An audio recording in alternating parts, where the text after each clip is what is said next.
የጎደለን ነገር ፍቅር ነው። እውነት ነው። ሰው ውደዱ በሞቴ ሰው ከወደዳችሁ ሌላው ይጨምራል። ፍቅር ያለው ሰው ይላል ማር ይስሐቅ፣ ፍቅር ያለው ሰው አዘውትሮ ክርስቶስን ሲመገብ ይኖራል። ፍቅር ላለው ሰው ምግቡ ማን ነው? ክርስቶስ ነው። ፍቅር ላለው ሰው ክርስቶስ ነው። ፍቅር ከሰማዕትነት ይበልጣል ይላል ቅዱስ ዮሐንስ አፈወርቅ። እመኒ ወሀብኩ ኩሎ ሥጋዬ ለውእየተ እሳት ወተፋቅሮ አልቤ ከንቶ ኮንኩ። እንኳንስ ገንዘቤን አለ እንኳን ገንዘብ መመጽወት ሥጋዬን ለእሳት ብሰጥ እንኳን ፍቅር ከሌለኝ ከንቱ ነኝ።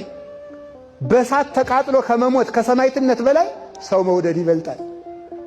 ወመኒ ወሀብኩ ኩሎ ንዋየ ገንዘቤን ሁሉ ለምጽዋት ብሰጥ ወተፋቅሮ አልቤ ከንቶ ኮንኩ። ፍቅር ከሌለ ግን ከንቱ ነኝ።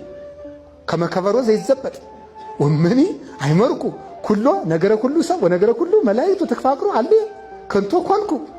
በመላእክት ልሳን ብናገር የሰውን ቋንቋ ባውቅ ተፋቅሮ ከሌለኝ ከንቱ ነኝ። አያችሁ፣ ልሳን ከማወቅ ፍቅርን ማወቅ ይበልጣል። እስኪ በሉ ልሳን ከማወቅ ምን ይበልጣል? ፍቅር ይበልጣል። ፍቅርን ማወቅ ይበልጣል።